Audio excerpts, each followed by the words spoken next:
Welcome everybody. Today we're going to be doing an introduction to Dwarf Fortress. Now this game has been around for a very long time. It's extremely in-depth and it has come a long way since the original ASCII days.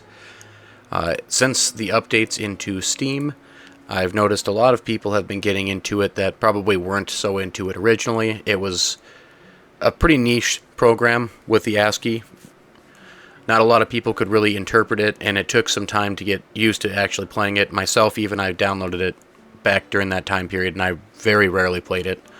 I've gotten into it quite a bit more since the Steam release, so I just wanted to do kind of an introductory playthrough to kind of explain the basics of the game itself. There are tutorials and things, but it's a very complex game. There's a lot of fun to be had, and I know a lot of people are probably turned off by how complex the start of the game actually is, and then the learning curve, figuring all the different things out and how everything works. So I wanted to start a brand new game and just kind of showcase all of the basic stuff and hopefully get you ready to where you can kind of learn the more complex things in the game yourself if you're interested, like machining and like how to build waterfalls for getting the splash effect on your dwarves and trap rooms and all that kind of thing. This whole series here is just going to be getting a fort started from the very beginning until you are basically ready for it to take care of itself, so then you can focus on learning any of the additional things that interest you about the game. The story for the individual dwarves and things like that, we really won't get into super in-depth during this, just because I want to keep this fairly short. But that's another part of the game that is extremely fun for most people that get into it. Every single dwarf is simulated individually, so they all have their own stories, their own families, kids, wives. There's explanations for battles and items that they create and their thoughts on different things, rooms and the alcohol that they're drinking, the food that they eat. So there's a lot of things that can really wrap you into the game. If you do decide that you enjoy it, I recommend looking into that, and I'll show you how to go ahead and kind of find some of the stories themselves. While we do this, I'm just not going to personally get into every single individual dwarf to kind of try to keep this as short as we can. So for the sake of this video, we're just going to skip the tutorial. And now what we're looking for on the map here is a place that you can start that isn't going to be too difficult. For the first few camps, I would recommend not doing anything where you see heavily forested like up here. You'll notice it says the surroundings are calm. This is not too bad of an area. You want to be on the lookout for things like here, where you'll see it says Sinister under surroundings. Or if you're looking around, you'll notice these places here are enemy camps. These are the goblins. You don't necessarily want to be parked right next to one of them either. So as you look around the map, you'll be able to see that every area has different surroundings and vegetations, the trees, the temperatures and things. All that you'll want to take into account. We're going to look for some place that is mostly mild. We'll want to have some tree access, and we'll want to have like an aquifer nearby, if not directly on it. I'll kind of explain how to dig through that throughout the series as well. So we'll find a spot. Here's a bunch of Dwarf Fortress areas built up already, so these will all be kind of friendly. The nearest enemies are the goblins, which are 3 days away from us, so that's not too bad. Surroundings are wilderness, which is a little more difficult than the calm, but it's not as bad as untamed wilds, which you will also see around here, right here. This area here means that you're going to run into a lot of wildlife that is dangerous, so you'll have to be ready to fight earlier on in the game than you would normally be. If we pick a spot more like this, we'll likely not run into really any wildlife that poses any actual threat, and there won't be any enemies nearby to directly attack us early on. So we'll pick a spot around in here. We've got light aquifer. There's some sand.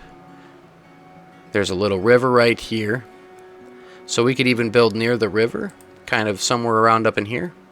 And we'll have all of these dwarf places nearby, and these humans actually are living here. So let's pick a spot like over here, for instance, where we have some trees. They're thick there, it's heavily forested. The temperature is hot. And then above here, we are looking at no vegetation, no trees, just wilderness, also hot. And both areas here have a light aquifer, and then we also have this little river running by. So we'll go ahead and we'll just pick a spot here. This is a pretty basic startup. Now when you go to Embark, you'll notice these little pop-ups here. If there's an aquifer, a light, or a heavy, there will be a pop-up here. We have gotten a savage area mixed into there, so maybe we don't want to be in that spot. Oh, there's some untamed wilds up here. That's what we're bumping into. So let's move our way down a little bit, and we can try right in here. Now you'll notice that the pop-up has changed, and all it's talking about is the aquifer. You're going to find an aquifer in most locations on the map.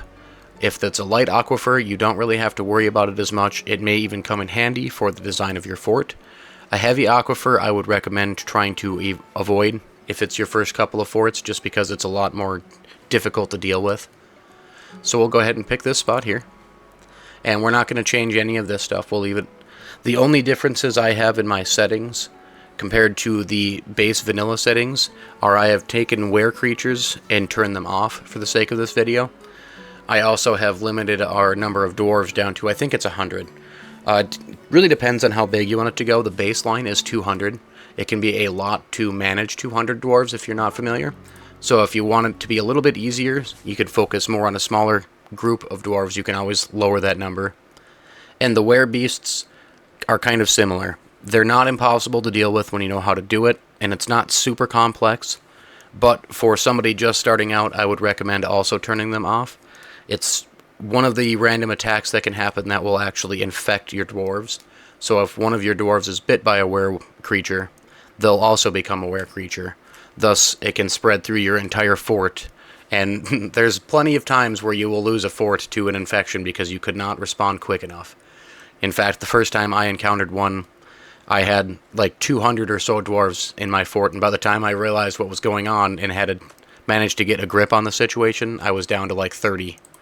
So it's a very quick way to lose a full fort if you're not paying attention. So we're going to get a quick little overview of what the land looks like around us. We have some trees down here, which is good. We're going to need some wood for beds and things. We've got plenty of mountain going on over here. And if we zoom down a couple, this is our base land, and it is mostly just desert area, dirt and sand, which is nice. We can dig the sand and we can make glass with that. And we have our little river here, which we can use for fishing and water. So what I'm going to do is I'm actually going to establish a little base right here going into the mountain, and we're going to use this river for the fishing and our water supply. And we'll go ahead and cut down some of these trees here to start with. So we'll go ahead and highlight our area. And what this tool here is the chopping tool. So if you click this once, you'll be able to click and drag, and anything within the highlighted area will be selected to be chopped. So we have our wood gathering started down there. For our water gathering, you can either use the river as it is, so I can just come down into here and use this tool, which is the zones, and we can establish any of these different zones throughout. Now, for the river, we'll have the water source, and we'll also have our fishing source. We can go ahead and set both of these to right here if we'd like. Just like so. And now our dwarves will use this as a water drinking spot.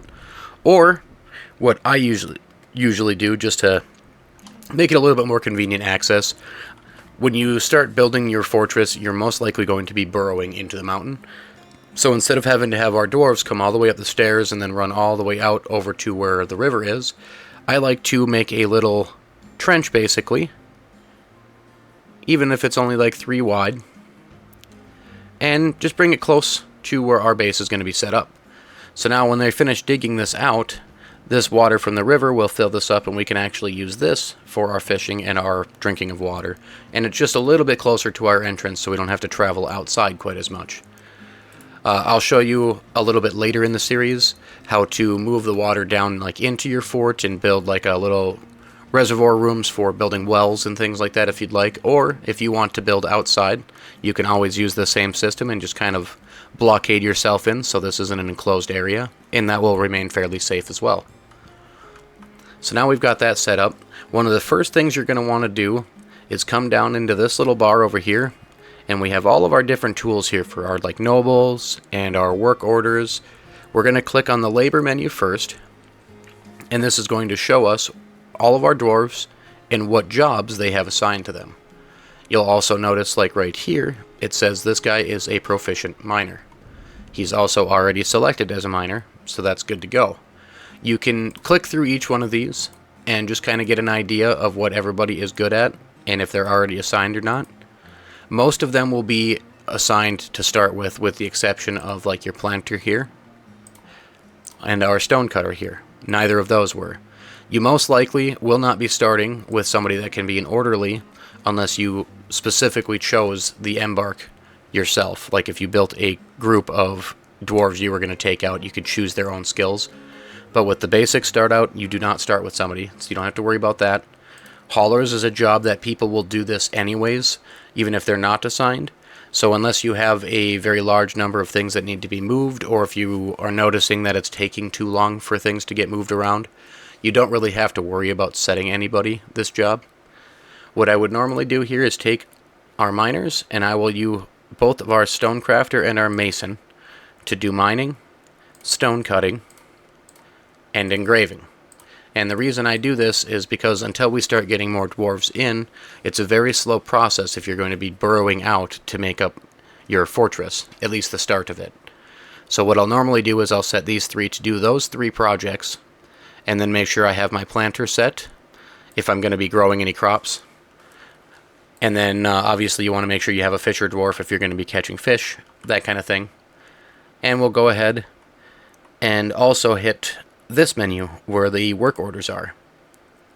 Now for this, we're not going to be worrying about the work order thing at the moment. I'm just going to kind of go through these tabs here and show a little bit of everything. The labor menu is where we were just at. The only other tab of significance right away is this one here where it says kitchen. You do want to make sure you come in here and you'll notice plump helmets and the rest of our vegetables and fruits, nuts, all that stuff here. This is our menu on what we allow the dwarves to do with those ingredients. You'll notice over here, this first one is our cooking. So if this is green, it is allowed to be cooked. And these ones here are our brewing. If this is green, it's allowed to be brewed into a beer, obviously, or an ale or whatever else. Now for cooking, these red ones here means they are restricted. Seeds by default should be restricted already.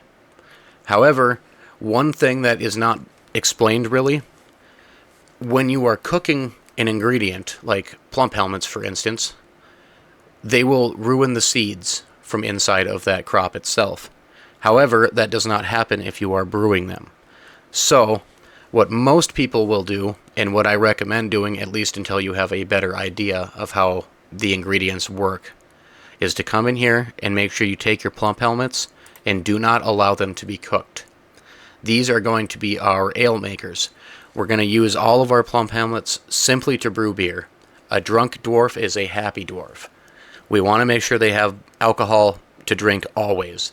And food will be a lot easier to come by than booze, being as almost anything can be cooked. You can get fish, you can hunt, you can grow crops, you can gather fruits and vegetables sometimes if you have grassed areas outside of your fortress.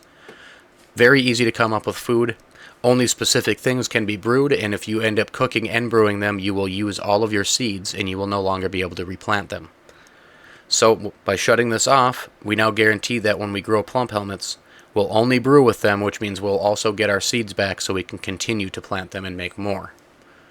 Outside of that, the rest of these things aren't super necessary right out the gate.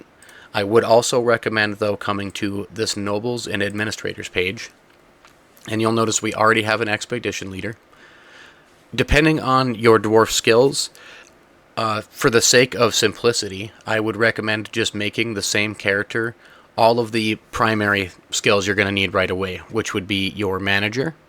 You're going to need somebody to manage your stuff, and you'll notice he's the only one with a skill anyways, so choose him. Now when it comes down to your broker and bookkeeper, which will be the other two we want to set, a lot of times you'll notice there is a secondary dwarf that also has some skills in one of these. You can choose to use both.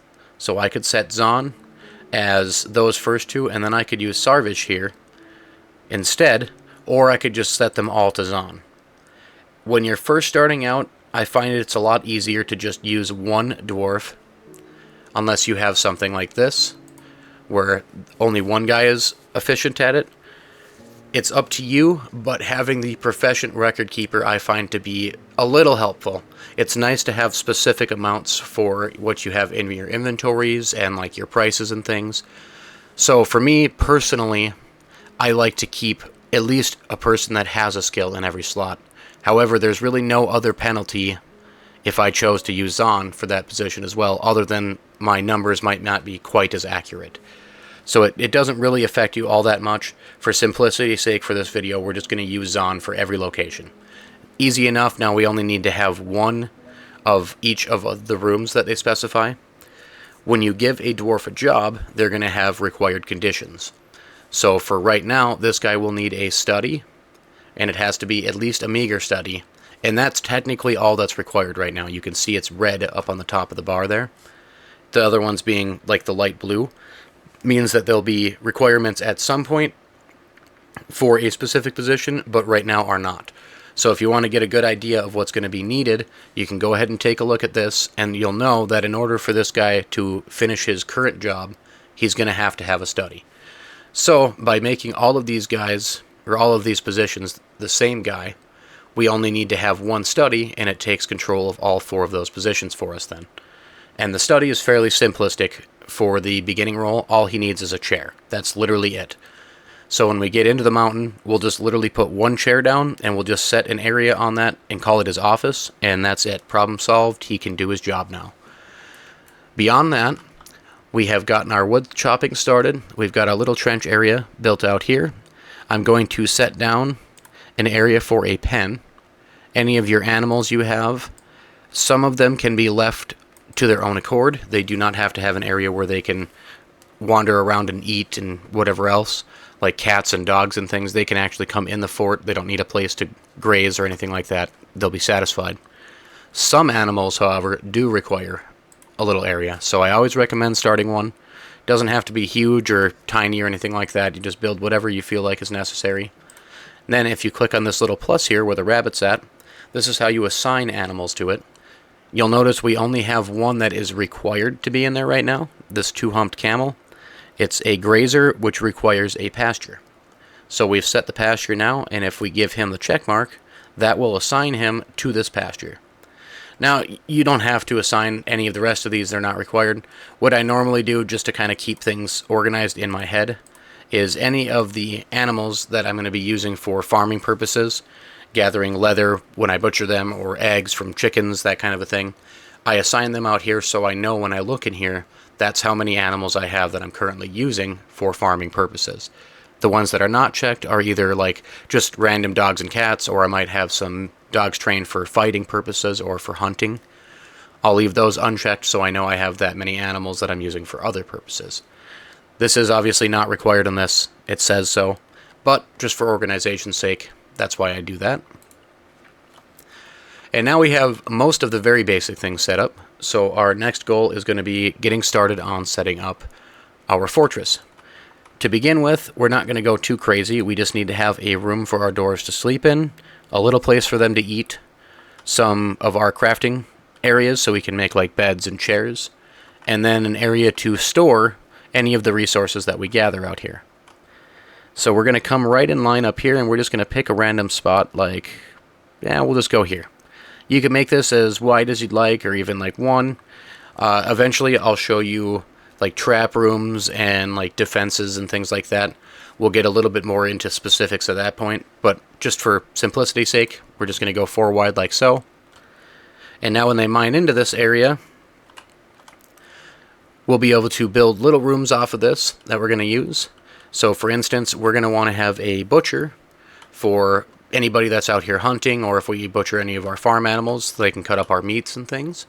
I'm just going to put a little room out here, and the reason I put this outside of this tunnel is because when you butcher an animal, it will leave blood and guts and things, obviously, which then will stink and leave a mess, and that can affect your dwarves. So to keep the rest of the dwarves from having to walk around in that mess, we'll just isolate it. And now whenever something gets butchered, the mess is contained to this little area here instead of where all the other dwarves have to walk around. And I'll also do something similar just right in the entrance basically for our fisher dwarf, since he has to come in and out all the time to our little river. We'll just put it nearby. That way he doesn't have to travel as far. And we're going to want to have a room for a trading caravan, so we can trade with any of our allies in the area, dwarves and the humans, elves and things. That's also how we're going to get new dwarves or population increases, basically. We're going to get some people immigrating here at some point in time. So I'll build a room here right on the end. Nothing too crazy, just something simplistic like that. Now this is going to cover like our staircase that's going to go down to our actual fort when we get to building that. And we'll go ahead and attach our trading area to that. We'll just do a little room for that guy over there. And we'll want to build a bedroom and a dining area. Now the bedroom, we're going to have all 7 dwarves in it. We're just going to make a dormitory to start with. So we'll go ahead and we'll just build a little room like something like that right there. Now part of this will be dining area, the rest of it will be bedding area, and then we'll have the one little chair down over here for our office. And then we'll want to do some crafts, just the basic crafts, so we'll only do something like that. All the crafting stations, with the exception of just a few, are 3x3. So we have a 12x3 area, which means we can fit 4 separate crafting stations there. And then we want to have a storage area for our resources. So I'm just going to do something like this. And then I'll do that. Now we have a little walking space on either side of the crafting area. We'll even extend this out a few to easier access, basically, from our resources to the crafting area. And then people that aren't going to be crafting can use the sidewalks on the outside edge to avoid having to walk through the crafts to get to storage area. Now this will make a little bit more sense once we get to the mining part and it actually opens up and you can see us building it. And then besides that, we have a fishing area right here. We've got our butcher there. And I'll give you a quick little rundown of all the different crafting stations you can have. So clothing and leather is fairly self-explanatory. You use different types of fabrics to make clothes, bags, that kind of a thing. Leather comes from animals, obviously, and specific ones. So some of the animals you have in your pasture, when you butcher them, you may get leather. While you're hunting, specific animals can drop leather. For the loom, you are using random cloth or silk, basically.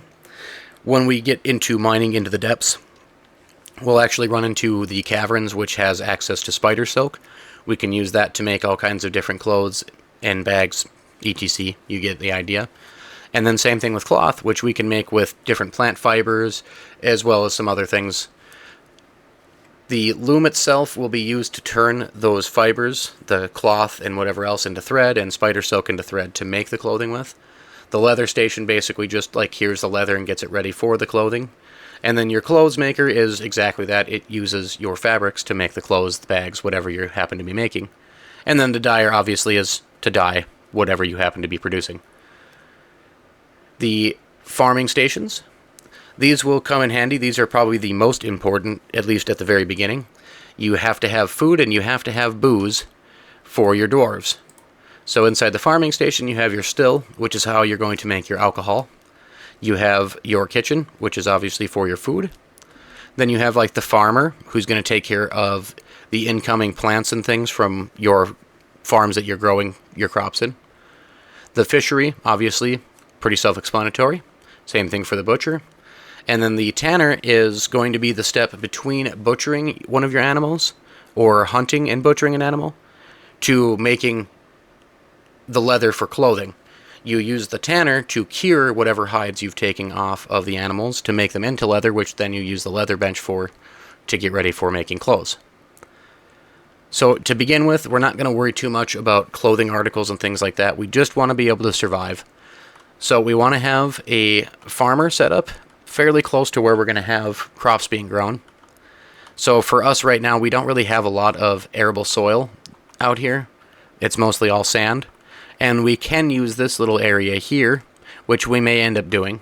But just to begin with, I'm not going to bother to plant anything right out the gate. We're going to go ahead and just get started on getting this all set up. So we'll unpause it. And now for game speed, this game works a little bit differently than most other games do. Instead of there being a fast forward, or like a normal speed, fast, ultra fast, whatever else, this one goes by your frames per second. The game is limited to however many frames you have set. The standard is 60. So at 60 frames per second, that is basically your normal speed. I have it set to 120 right now for the sake of this video, so we are technically in 2 times speed. And you can go upwards as far as you'd like, as much as your machine can handle, basically. I usually would play between 60 and like 240, for instance. 240 if I'm going to be mining a very large area. Say I wanted to like set out an outline for a fort, basically, and just let my dwarves go to town mining the whole thing out. Perfect for that. It's like ultra speed. And then when I'm actually playing and focusing on the dwarves, I recommend sticking with 60 frames per second so you can keep up with things as they happen. The faster the game is going, the harder it will be to respond to random things that happen to occur, like if a dwarf gets lost or stranded somewhere.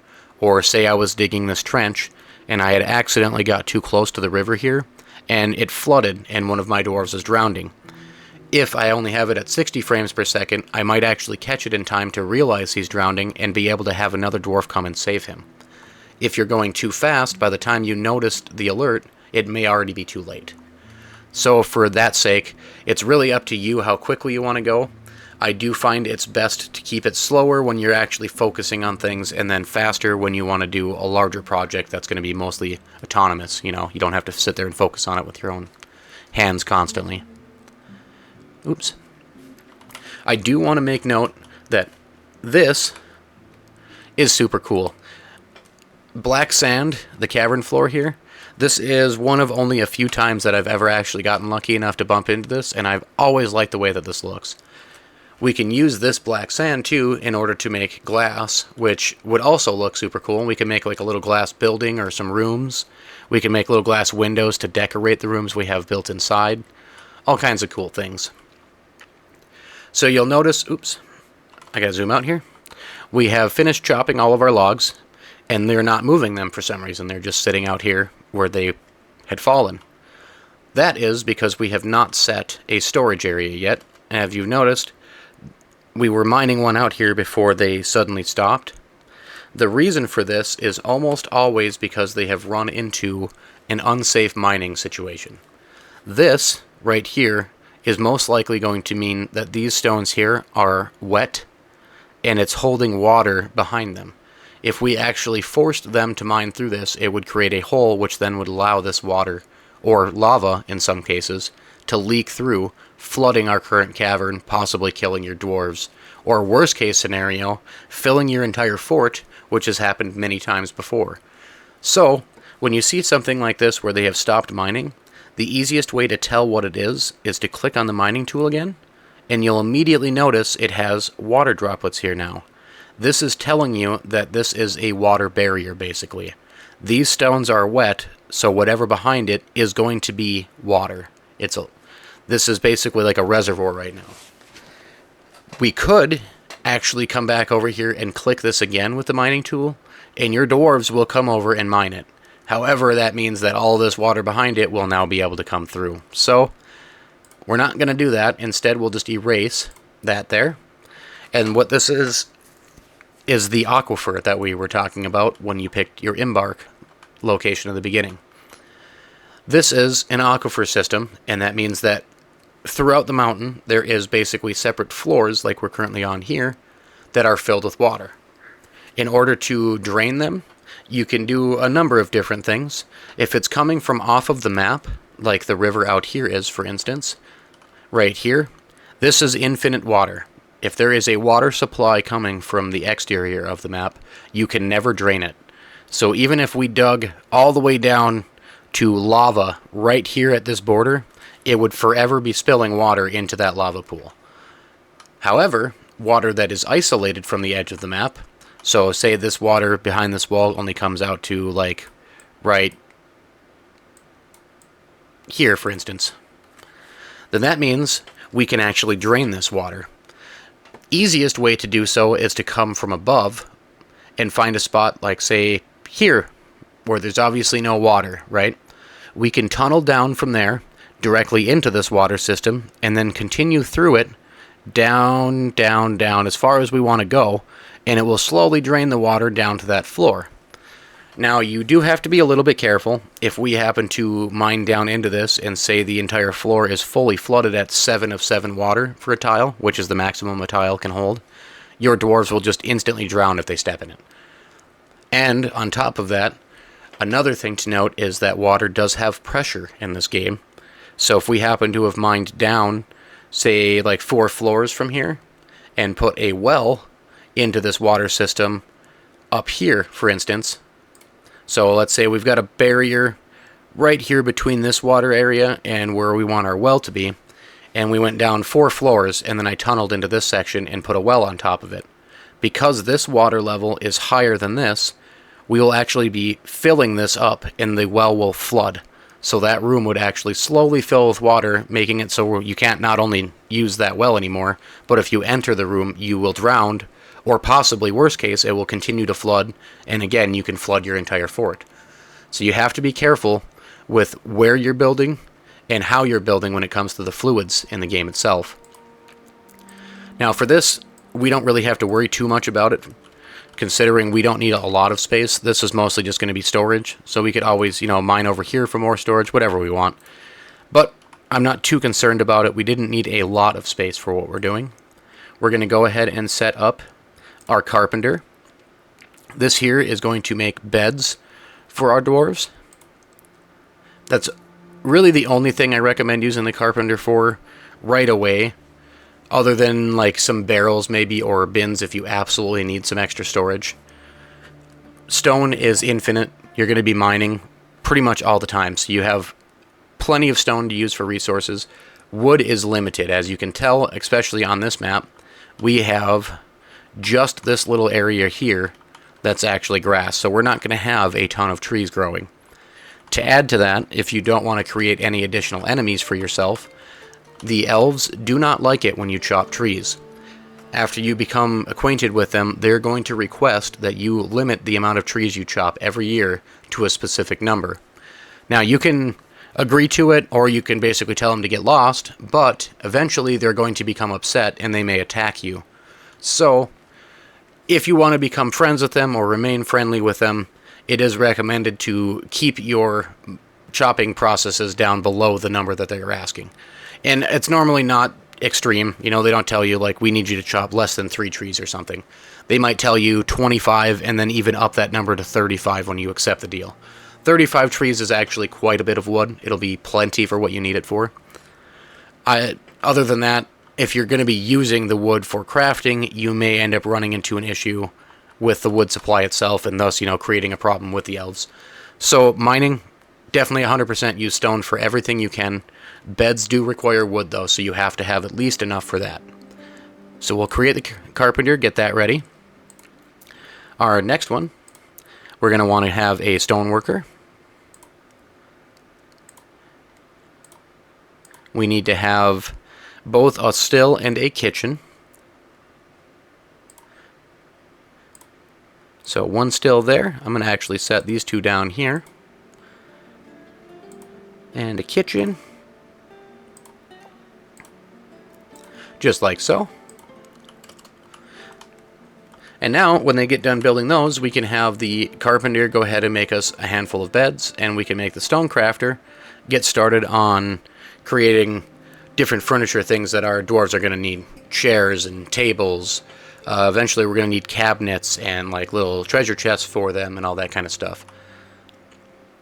The downside is, since we are still so high up here, we are hitting clay walls. So these are not dropping us any stone, which is fine. We're going to be mining here in just a moment anyway, so we're going to set our crafting table there. Excuse me. This is not a crafting table. I misspoke there. That's a trade depot. And we're going to use this for trading with all of the other factions.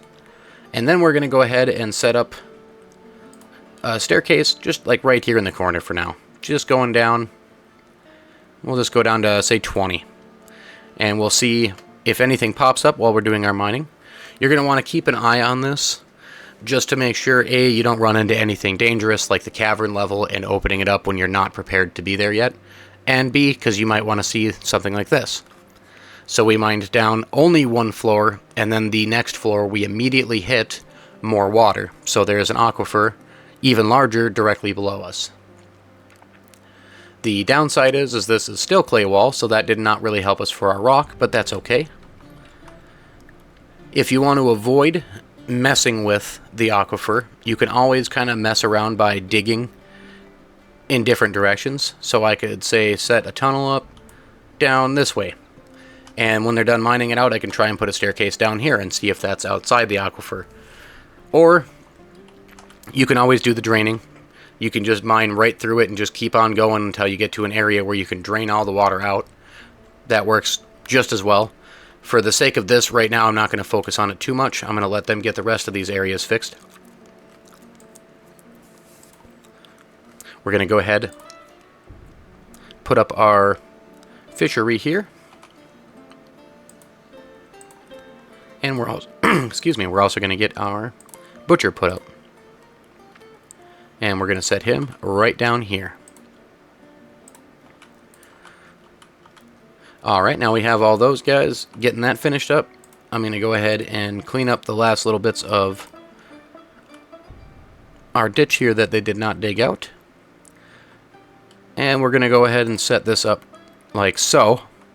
And now when they finish mining out this area, it's going to flood this ditch and we can move our fishing and our water drinking zones to right here. That will keep all of our dwarves close to our entrance to the fort itself. A little bit easier to keep them safe that way in case of an attack. And what we're also going to do is build a bridge here. We don't have everything required yet to finish the idea, I guess. But if we go into here and under construction, you can click on bridge. And now what we're going to want to do is make sure that this is sealed when this raises. So what we're basically building is a drawbridge. Right now we don't have the mechanisms in order to raise it, but when we're building it, we still want to have the idea of how this is going to go. So if we want to be able to seal the entrance to this cave off, we're going to want to have a bridge that will open towards it, to the left side, which, as you can see, the way this arrow is pointing here is exactly what's happening. The bridge will lift up on the right, bringing it up to the left side, sealing this area off. However, if you come up a floor, you have to make sure that there's nothing up here that's going to stop that bridge from working. So if we wanted to go from here to there, for instance, we'll pick whatever we have on top. So from this spot right there, out would need to be open. So when this bridge raises, if it comes up to where the very edge is, right here, this would be a solid wall basically, and you want to make sure this is all covered behind it, but this area here is open. So we'd want to have to go basically dig out, oops, this area here, like these two squares and these two squares here, which would make it a flush spot there.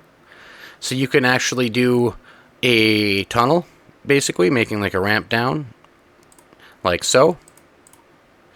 But what's going to happen is you have to actually start from behind in order to do that. And now you'll notice if you do this here, they'll actually dig it out, like tunneling it. So if you select your tunneling system, just like we did here to dig our little water channel from the river, and select whichever squares you need removed, when they finish that, it will actually flush it out to these walls here. So there'll be like little ramps going up, and now this will allow the gates to open and close.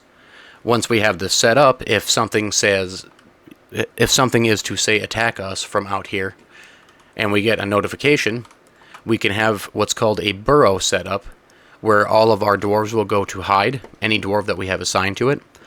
So eventually we'll set up a burrow, and we'll assign all of our dwarves that are not part of the military to it, and under an attack, we can set the alarm off, and all of those dwarves will go and hide in that burrow, leaving only our military dwarves wandering around.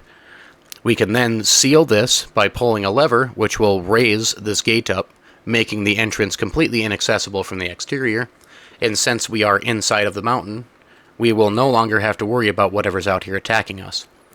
Now, when we were talking about werebeasts earlier, this is actually the recommended way to dealing with them until you get a little bit more comfortable with how everything works. It's as simple as making sure that you just seal your fort off, and if a dwarf gets stuck outside, just leave them be. If they get bitten and you bring them into your fort, then they can spread it. If you leave your fort sealed off, eventually the werebeast will just leave, and you'll be fine.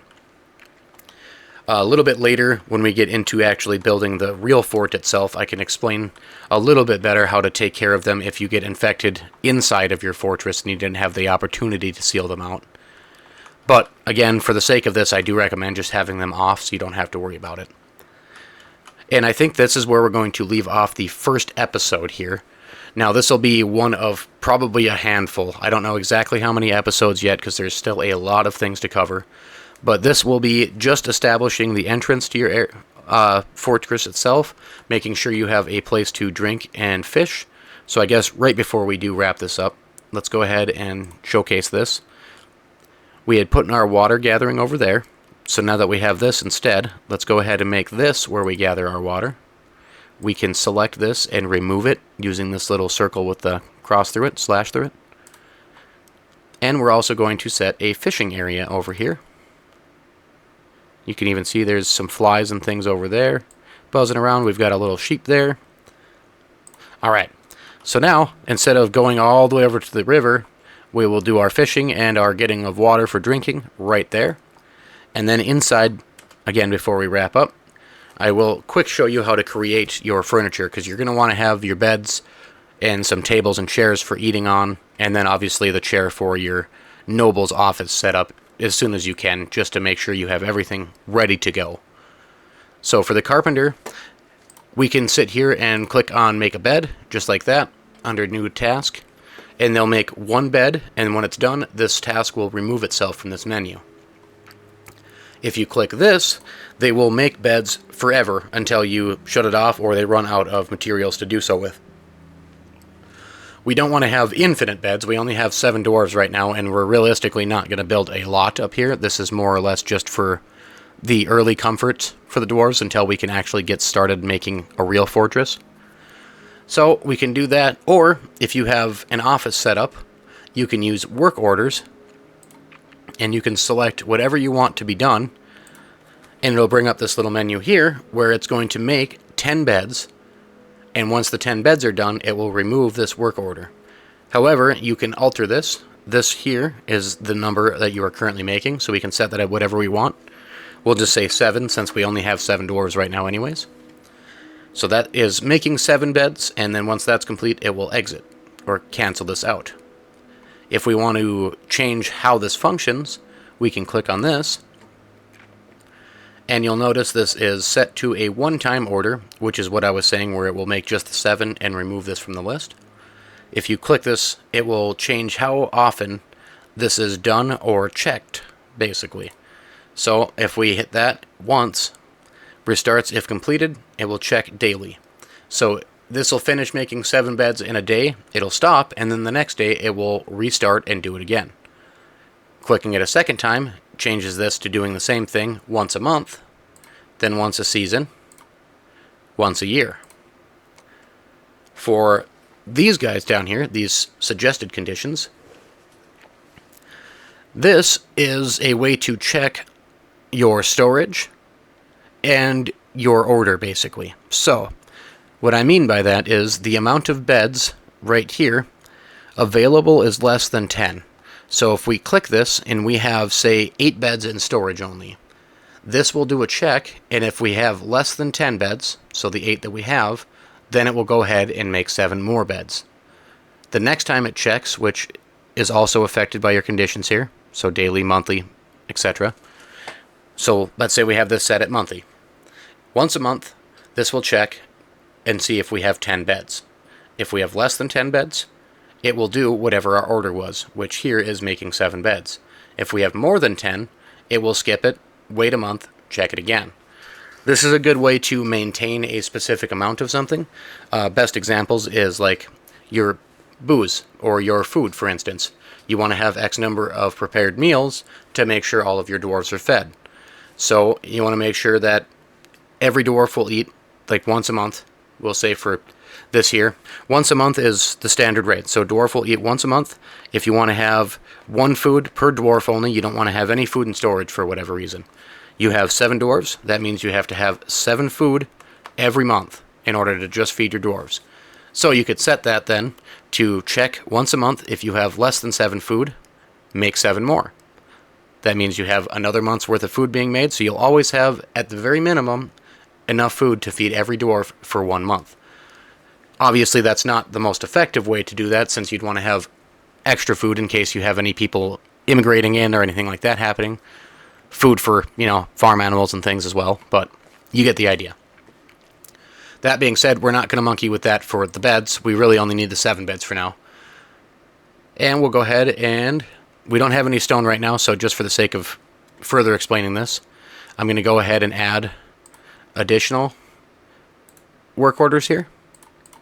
So inside the work order tab, it's basically going to make a cascading list of every single work order that we have set. I have 7 beds. We're going to want to do... let's do tables and chairs, so everybody has a place to eat. Table and carpenter dwarf chair. Just like so. And we'll do... let's do 5 tables and we'll do 6 chairs, so we have the 1 extra chair for the office. And that's it. That's all we want to have done right now. So we'll exit out of that. And now, this would usually work extremely well, and normally right out the gate it does work without too much of a problem because the requirements aren't that big. But in order for your work orders to be taken care of, your nobles have to have their requirements met. So if we want to use just the work orders page, you have to make sure you have met whatever these requirements are. So for now, we don't have an office chair, so we don't really have an office worker, and granted, it'll eventually get done. If we want to effectively do this, we're going to have 1 bed made, just because I had already said it. But I'm going to go ahead and do 1 more task, and we're going to get that chair done right away. We'll make this the priority. This little arrow here will move a task up in the list, and it goes from top to bottom in priority. So whatever you have in the first slot, it will be the first thing to get done, and then it'll move on, etc., etc. And now if you want to make sure that this gets done not only immediately, but ASAP, this here makes this task the highest priority among tasks everywhere. So regardless of what crafting station, if you have this flagged on one, your dwarves will come and do this over everything else. So we have that set. Now we'll give it just a second here, and we'll let a dwarf come on in, get a chair for us made, and then we'll pop 1 down and we'll set the office, and that's where we can wrap it up for the day. That way you can get a pretty good idea of at least how to get started. Here comes our guy for creating the chair. You can see he's got avocado wood logs in here ready to go, and he's created a chair. We don't have a place for them to store it because I haven't set up the stockpile yet, but let's do that real fast. Just like so, and we're just going to leave this set at all for now. We don't have enough space mined out, nor are we going to be like hoarding resources at the moment. So we'll just have them squeeze whatever we do need into that little tight space there. And then, if we want to set something down, we'll come down to our structures, construction tab, all that stuff. And then in furniture, when you click on it, it will have a list of placeable furniture that you have created. Now, you obviously have to have them crafted already, so we went to the carpenter station, we crafted a chair. Now, we come to the furniture tab and click on chair, and as long as you have a chair in your inventory, when you click to place it somewhere, so let's say we want to make this guy's office right there. We have that chair there. Clicking on it a second time will now place it, and this is basically the blueprint. So it's telling a dwarf we need a chair to be moved from wherever it is stored to this location. Now when we unpause and give it a second, we'll see a dwarf come running over. They will grab one from the craft station there. There it is. And they will place it down. Now that it's placed, we want to make that our office. So come into your little zone tab here, and these little tiny spot here for office. If you just click on that guy, have it on paint, click the 1 square twice. Once it's highlighted, you have that set as an office space. So accept it, and now you just have to assign your dwarf to it. This little plus here is how you assign a dwarf to any given area, or a zone. We have Zon set for everything, so we're going to go ahead and just assign that to him. And now Zon has himself an office. So when we look in here, you'll notice that this is green, it has a little check mark. So we have met his requirements for his current position, basically. He will now be able to perform his manager, his broker, bookkeeper, expedition leader duties, all from that one chair, that office there. Now eventually, obviously, they're going to require more space, but in the very beginning, that is actually all they need, just a single chair. And now that that is done and he has control over it, if we look at our labor menu, the work orders, these will slowly start to get done on their own because we actually have somebody to make sure that the dwarves are doing it. He'll perform all of his duties basically on that chair itself. Now, we will wrap up here for today, but now that we have the work orders going, you can see he's currently going and doing those jobs. As we slowly finish making like the beds and the tables and things, we'll go ahead and be placing them in our room, and we'll get that started next episode. So until then, thank you for watching, I hope you enjoy, and I hope to catch you in the next one.